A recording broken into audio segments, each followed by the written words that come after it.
Most heartfelt greetings and salutations, ladies and gentlemen. I eagerly welcome you to Sturgeon's most premier station, Dusklight Radio, hosted by yours truly, the hellacious, heliotropic, and wholeheartedly heavenly Everett J. Blackwell. Perhaps you know of us Blackwells. Our philosophical chain of franchises known as the Blackwell Drink Tanks were all the rage across Sturgeon. Oh, such as our restaurant, I Eat, Therefore I Am. You would go in and eat until you had an existential awakening, reconstituting yourself as a being of pure enlightenment, leaving far better than whence you came in. The bills were exorbitant, though. No Nirvana state for you, my friend. That's how we get you. Anyway, I'm Dusklight's main and most fabulous half-dead host. My job at this fine radio station is to bring you some of the most twisted, interesting, and downright bizarre tales that I and my wonderful many-legged runners collect from the far corners of Sturgeon and beyond. Some of them will make you laugh, some will make you cry, and some of you will try to catch void frogs. Now, frog catching is a rather harmless and fun activity to do with a friend, lover, or rival, but when you try to catch a void frog, well, they can infect you with the expanse, a hallucinogenic effect thanks to their skin that allows you to see beyond this dimension into the ether and what lays in the deep dark void of the near infinitesimal cosmos. You and the frog will never be the same. Gaze into the abyss, and the abyss gazes into you, dear listener. It's time for our double feature of the evening. Our two stories come to us from Purple Crayon Overlord and resident janitor T.J. Lee, and master of gothic horror Edgar Allan Poe. Doesn't seem very fair, does it? This first Sturgeon tale, My Country Isn't Meant to Get This Hot by T.J. Lee, discusses the overbearing heatwave that hit Sturgeon last year and had some unintended consequences. If you enjoy this piece, please consider checking out our other Sturgeon stories, purchasing TJ's books on Amazon, and... What's that? Oh, yes, of course. One moment. Listeners, TJ is standing by the window, grinning with purple markings over his front teeth, and his purple crayon wife is staring at me with strange, vacant purple eyes. He gestured her to come in, and she began walking. I'm hiding under my desk as I finish this note, and Mrs. Lee, welcome. Oh, here's my special pen. How did that get down there? How was your marriage to our janitor? Is the health package colorful? Well, I'll just finish this as TJ crawls over our window like a lizard. DJ asked those loyal listeners who somehow haven't done so already to please consider checking out our latest show here at Dusklight. Lord knows how we got management to sign off on it. A Sturgeon-focused Monster of the Week campaign known as the Nightmare Detectives. The first primer with spirit voices is up now, and the second half, covering the first interlude ahead of the Hotel Inertia arc, will be available in the next week. Special thanks must be given first to Mandy Mo for rendering yours truly in the beauteous image you see when you look at our page. Our music is provided with permission by Cryo Chamber, Invato Elements, and the Dark Somnium with gracious thanks. Your voice for this tale is our jubilant janitor TJ Lee, and if you enjoy these intros and want to see more, please ensure you've got notifications on, a bell rung, and leave a comment for every video that you might encounter. With that, the sun has set and dusk has crawled into the studio once more. Whether you're working, prepping to sleep, or evading the formless void that will one day consume us all, Blackwell is here to soothe your ears and captivate your soul. Now, close your eyes and take a deep breath. The scene has been set and the light is on. It's time to walk towards it.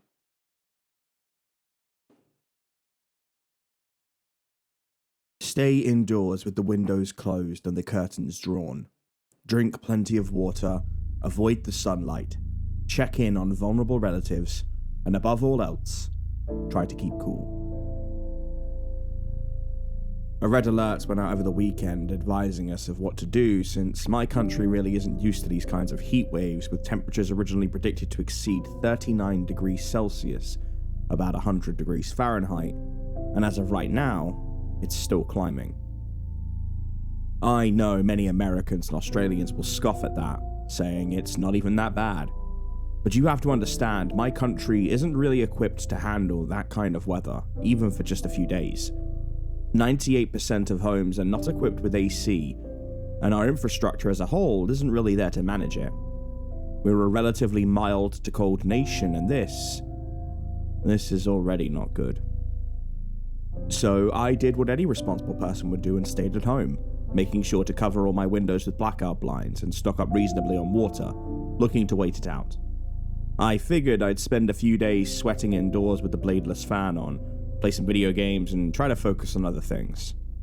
I thought documenting my experiences may help to beat the heat. You know what they say, out of sight, out of mind. I admit I kept one window curtain only slightly drawn so I could look out onto the countryside. I had such a beautiful view, and so long as I wasn't catching the main rays, I didn't see the harm. But as the day was creeping on, I realized very quickly something was very, very wrong. I'm not one for watching regular television, but I do keep track of the news through my phone like most people my age. I got a push notification around 3 PM on the first day of the heat wave that stirred me from a heat-induced nap. I've been leaning back in my leather recliner, clammy skin clinging to the leather like sticky paper, and every part of me feeling hotter than it had done earlier. The fuck? It should be at least a stable temperature now it's the afternoon, I grumbled, reaching for my water bottle and looking at the push notification. Breaking.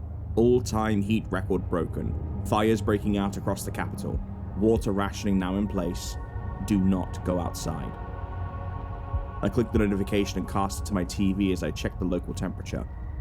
I almost choked on my water when I saw the number. 42 degrees Celsius, 108 Fahrenheit is currently being recorded. The air felt thicker just seeing that, and the video loaded with some commotion going on in the background. People jumping around and holding their hands up like weirdos. Nasty sunburns across their skin, and one of them dropped to the floor likely from heat stroke before hastily being pulled off screen. In the center shot stood a young woman with no protection from the harsh rays as she held a thermometer with shaking hands, smoke practically rising from something around her. When she spoke, her voice was coarse as if the throat had been packed with sand. And as you can see, everyone at home, we've just reached a new record temperature here in the UK. The previous 2019 record has been smashed, and this looks to continue for a few days yet. Experts predict thousands could die in this unprecedented heat wave. Isn't it wonderful? Sol Confidere, and it's back to you. I did a double take in my recliner, leaning forward as my back burned and rewinding the broadcast. I took a better look at her as the makeup ran down her face, hair matted to her forehead, and the business casual outfit clinging to her in what must have been a terribly constricting manner. But then I saw her expression, and something in it unsettled me even more than her words. She was elated, eyes twitching and almost bubbling in the scorching heat as those uncanny words repeated again. Isn't it wonderful? I thought the poor girl had heat stroke and mentally begged the producers got her some immediate attention as the broadcast continued in the background. My mind so frazzled from the heat that I could barely think straight. I was tempted to grab a shower, but I remembered the rationing and thought I'm better off in front of the fan where at least it's semi-cooler. I've famously never done well with the heat, and I didn't want to spend the evening with my head in the toilet. So I grabbed my laptop and tried to socialize with friends to see how they were beating the heat. You know what they say, strength and solidarity in numbers, especially when suffering together. First one I hit up was my buddy Andy, a friend in Ireland, to see how he was getting on. How are you getting on, Moshara? Staying cool or practicing your jiu-jitsu like a madman? Adra an solas. I didn't speak Gaelic, so I wasn't sure what that meant, and further messages yielded nothing. I put it down to their partner, maybe pulling a weird prank, or they were so addled by the heat they simply told me to fuck off in their native tongue. But when I tried calling my mum, there was a garbled mess on the other side. The heat my phone was generating was enough to singe my ears, but I pushed through to try and understand what she was saying. Mum, you okay? Have you been drinking plenty of water? The sun. The sun? Yeah, it's really hot, so make sure you're indoors. no helping out in the garden. You know you're getting on in years. Honor the sun. My hand instinctively dropped the phone as the feeling of skin boiling overwhelmed me, and as I did, the damn thing smashed on my wood floor, terminating the call. Naturally, I jerked forward to grab it and realized just how bad things were. The pain started in my shoulders and rapidly descended down my back before spreading to my arms. It was my skin. It had begun fusing to the leather, and the strain of pulling against it felt like someone was flaying my skin itself. I screamed, and the dehydration ripped at my throat to add further agony. Slumping back, eyes glazing over, and a combination of pain and heat exhaustion began to set in. I cast my eyes out the window for something to distract me.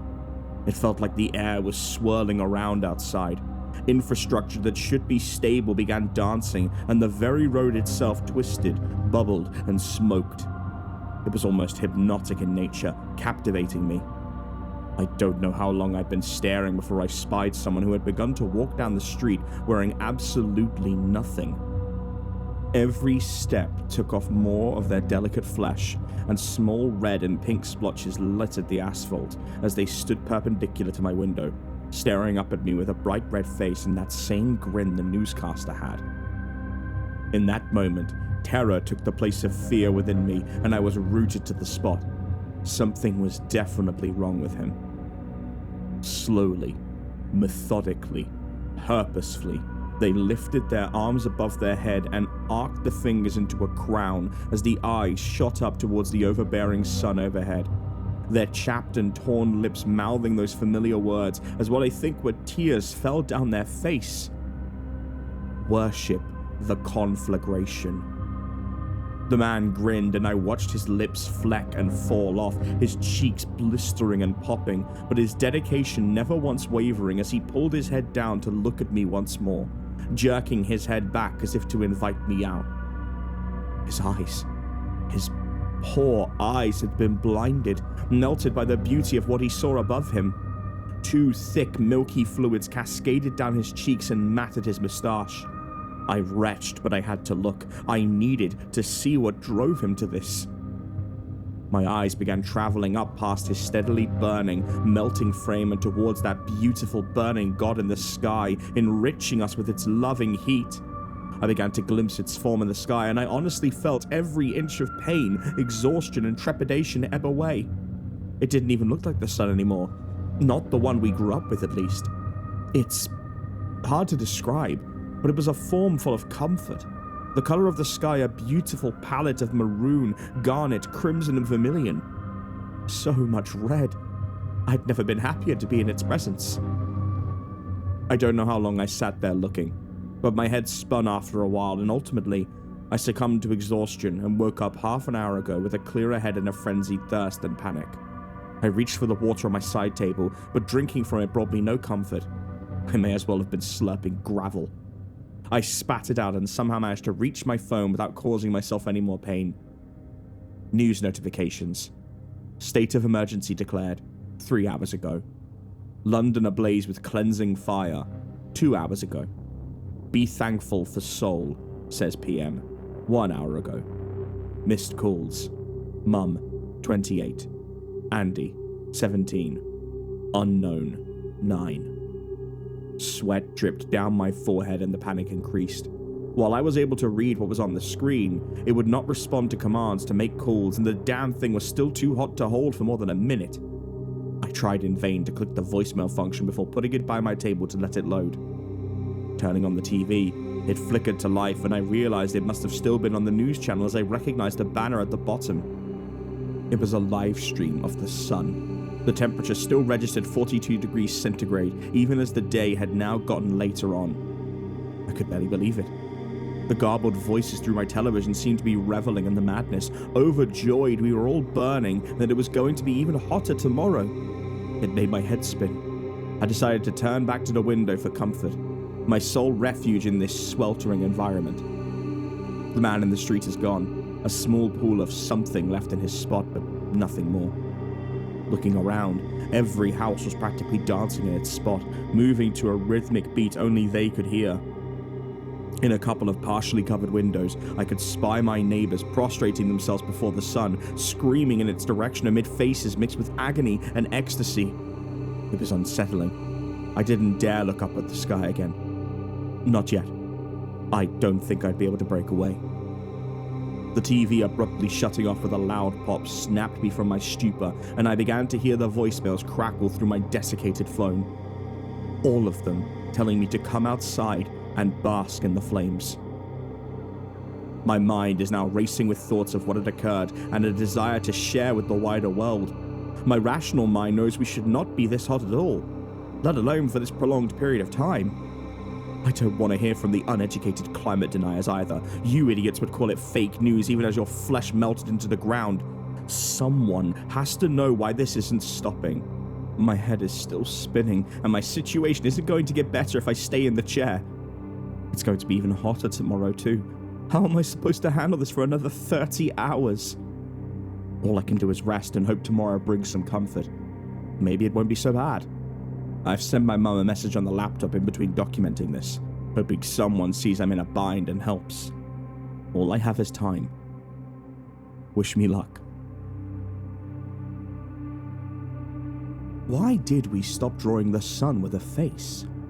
Look back through human history, and for centuries, we drew it with an almost regal appearance as it bore down upon us, shining humanity with the necessary light we needed to function.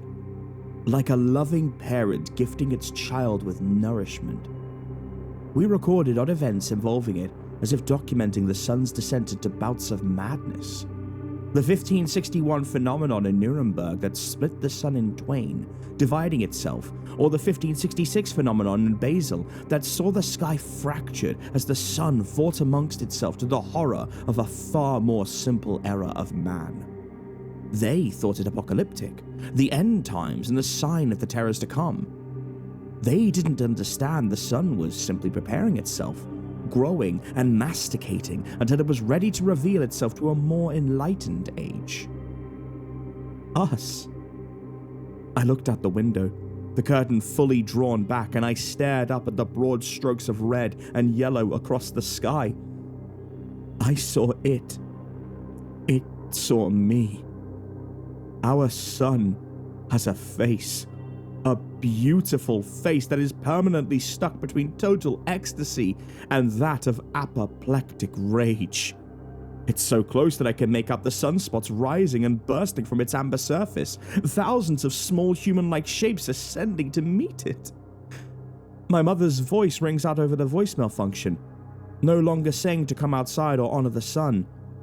She says she's been trying to reach me and is terrified I have heat stroke, that I'm not completely stuck to my chair and I've got to drink some water. Fool, she has no idea. She must be addled and hiding from the sun's brilliance. I do not need water or distractions. The warm glow of the sun is all I need. I don't know what the man stood outside my house thought, but I know he experienced divinity. And I want to experience it too. Maybe, after hearing this, some of you will as well. Now I'm going to free myself from this leathery prison, even if it tears my flesh to the muscle. I will crawl out of my house if my limbs fail me. I will stand in front of that sun, and I will praise it. That was certainly heated, to say the least. Sorry. While this tale was airing, TJ's purple crayon wife began to melt in the office, despite good air conditioning and no real sense of heat. The whole time, TJ was busily putting something together in his custodian closet. He's gesturing to me from the window again now, pointing at something. Isn't that something? Listeners, he's made an arts and crafts facsimile of yours truly. The bottom of the paint cans for eyes, spray painted a bucket with a mop on it to simulate my exposed skull, which is rude, by the way, TJ. And it's waving at me, awkwardly, purposefully. TJ keeps saying, "The cloud is coming," over and over. I think I need to give Wendy another call. I'll move us on to our next tale, recommended by listener Gamma and found by my many-legged runners over at the Edgar Allan Poe Museum, graciously linked below. It is a bona fide classic, and if you don't already know, well, you're about to. Suffice to say, for both the content and the spirited performance, this is one you will not be sleeping to. Let us now tap in to the sound of the Telltale Heart. True. Nervous, very, very dreadfully nervous I had been, and am. But why will you say that I am mad? The disease had sharpened my senses, not destroyed, not dulled them. Above all was the sense of hearing acute. I heard all things in the heaven and in the earth. I heard many things in hell. How, then, am I mad? Hearken and observe how healthily, how calmly I can tell you the whole story. It is impossible to say how first the idea entered my brain, but once conceived, it haunted me day and night. Object there was none. Passion there was none. I loved the old man. He had never wronged me. He had never given me insult. For his gold I had no desire. I think it was his eye. Yes, it was this. One of his eyes resembled that of a vulture, a pale blue eye with a film over it. Whenever it fell upon me, my blood ran cold, and so by degrees, very gradually, I made up my mind to take the life of the old man, and thus rid myself of the eye forever. Now this is the point. You fancy me mad. Madmen know nothing. But you should have seen me. You should have seen how wisely I proceeded, with what caution, with what foresight, with what dissimulation I went to work. I was never kinder to the old man than during the whole week before I killed him. And every night, about midnight, I turned the latch on his door and opened it, oh, so gently. And then, when I had made an opening sufficient for my head, I put in a dark lantern, all closed, so that no light shone out. And then I thrust in my head. Oh, you would have laughed to see how cunningly I thrust it in. I moved in slowly, very, very slowly, so that I might not disturb the old man's sleep. It took me an hour to place my whole head within the opening so far that I could see him as he lay upon his bed. Would a madman have been so wise as this? And then, when my head was well in the room, I undid the lantern cautiously. Oh, so cautiously. Cautiously, for the hinges creaked. I undid it just so much that a single thin ray fell upon the vulture eye. And I did this for 7 long nights, every night just at midnight.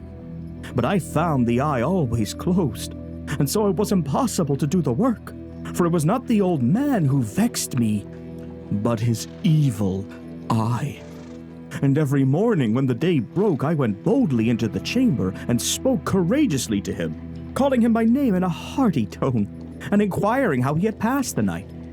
So you see, he would have been a very profound old man, indeed, to suspect that every night, just at 12, I looked in upon him while he slept.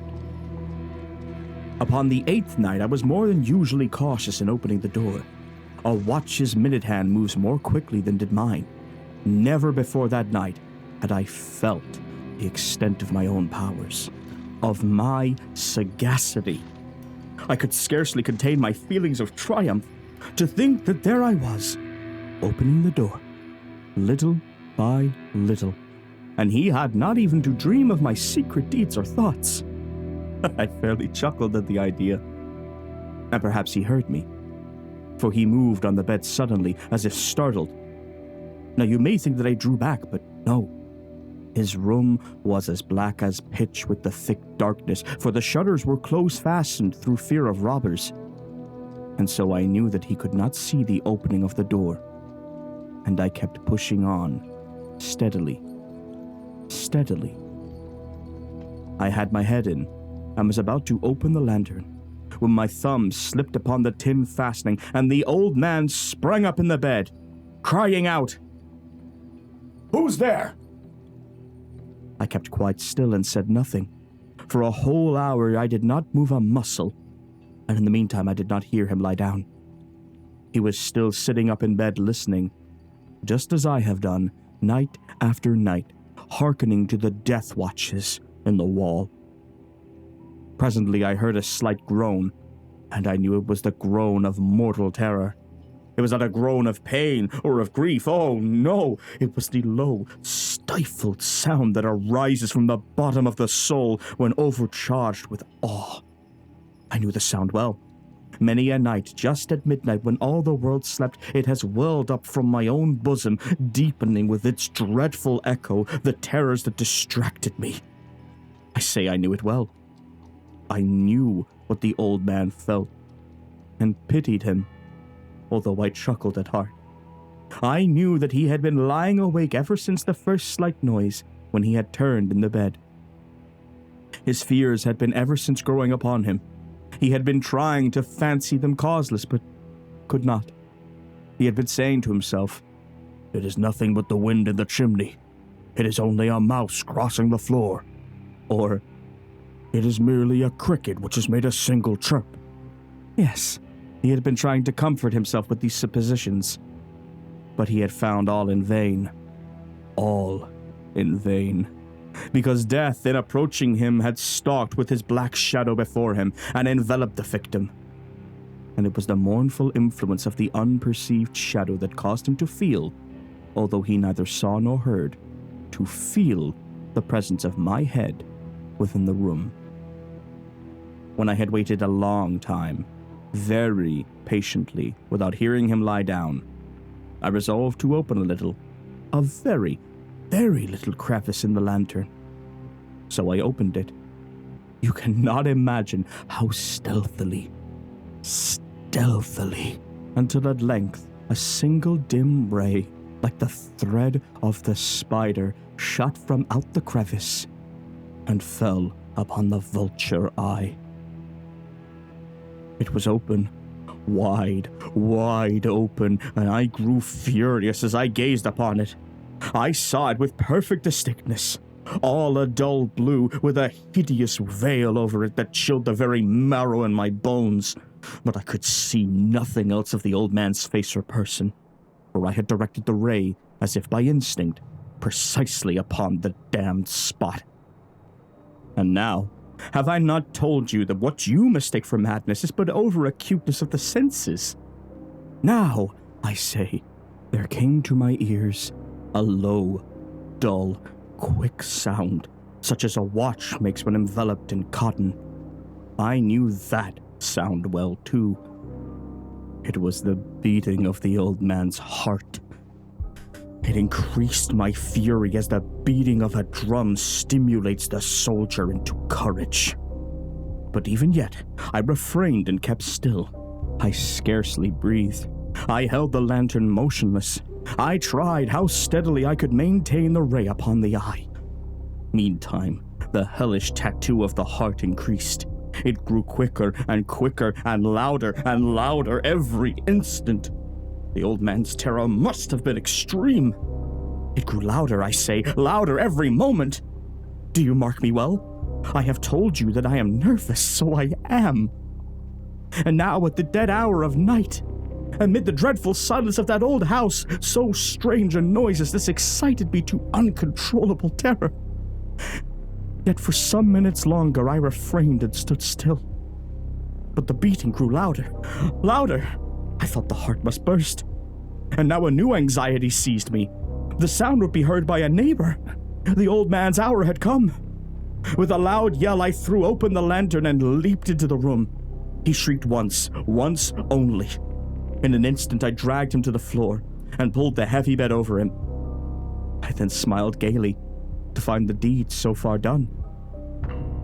But for many minutes, the heart beat on with a muffled sound. This, however, did not vex me. It would not be heard through the wall. At length, it ceased. The old man was dead. I removed the bed and examined the corpse. Yes, He was stone dead. I placed my hand upon the heart and held it there many minutes. There was no pulsation. He was stone dead. His eye would trouble me no more. If you still think me mad, you will think so no longer when I describe the wise precautions I took for the concealment of the body. The night waned, and I worked hastily but in silence. First of all, I dismembered the corpse. I cut off the head and the arms and the legs. I then took up 3 planks from the flooring of the chamber and deposited it all between the scantlings. I then replaced the boards so cleverly, so cunningly, that no human eye, not even his, could have detected anything wrong.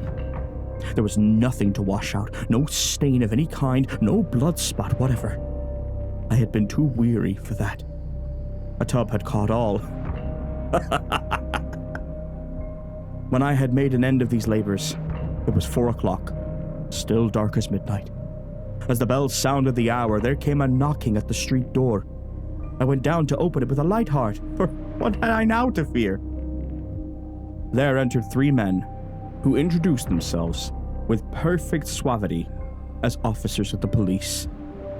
A shriek had been heard by a neighbor during the night. Suspicion of foul play had been aroused. Information had been lodged at the police office, and they, the officers, had been deputed to search the premises. I smiled. For what had I to fear? I bade the gentleman welcome. The shriek, I said, was my own in a dream.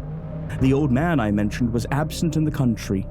I took my visitors all over the house. I bade them search well. I led them at length to his chamber. I showed them his treasures, secure, undisturbed. In the enthusiasm of my confidence, I brought chairs into the room and desired them here to rest from their fatigues, while I, myself, in the wild audacity of my perfect triumph, placed my own seat upon the very spot beneath which reposed the corpse of my victim. The officers were satisfied. My manner had convinced them. I was singularly at ease. They sat, and while I answered cheerily, they chatted of familiar things. But, ere long, I felt myself getting pale and wished them gone. My head ached, and I fancied a ringing in my ears. But still they sat, and still they chatted. The ringing became more distinct. It continued and became more distinct. I talked more freely to get rid of the feeling, but it continued and gained definitiveness until, at length, I found that the noise was not within my ears.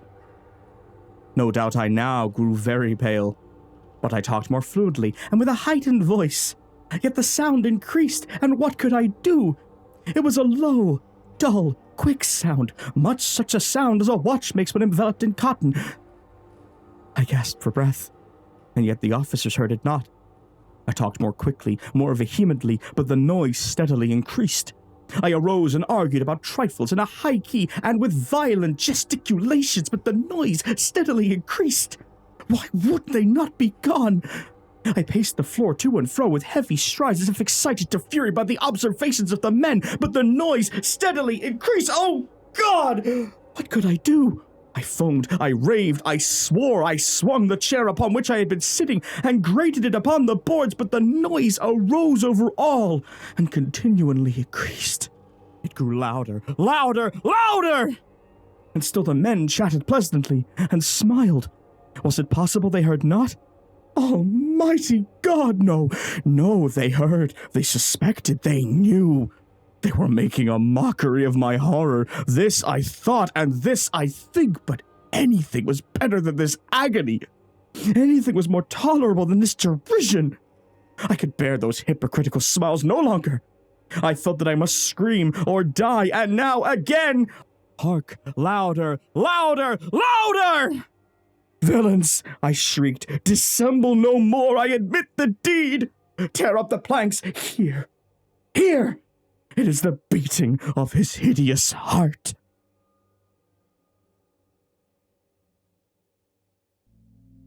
This certainly seems to be one of those stories that sticks with you both metaphorically and literally after it is long finished. I thought for a moment I could hear the beating of that devilish heart, but it was just TJ making arts and crafts Everett smack his head into the window as TJ mouthed the words, "Stop hitting yourself." We really need to dock his pay. If you enjoyed this video, be sure to check out some of our other transmissions. We're adding them regularly, and we'd love to have you as part of the Dusklight family by subscribing, hitting the bell of torment, and leave a comment with stories you'd love for my many-legged runners to find. And one last time, listeners, close your eyes and breathe with me. Remember, no matter how bad things are, how cruel people can be, and how heavy your shoulders may feel with the weight of the world bearing down on them, Dusklight will always be here to lift the load and provide you with some respite.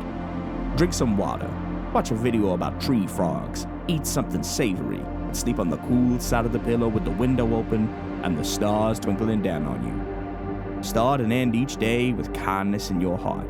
You matter, you are loved, and every day is another chance. I'll see you again when the sun sets and dusk enters the station.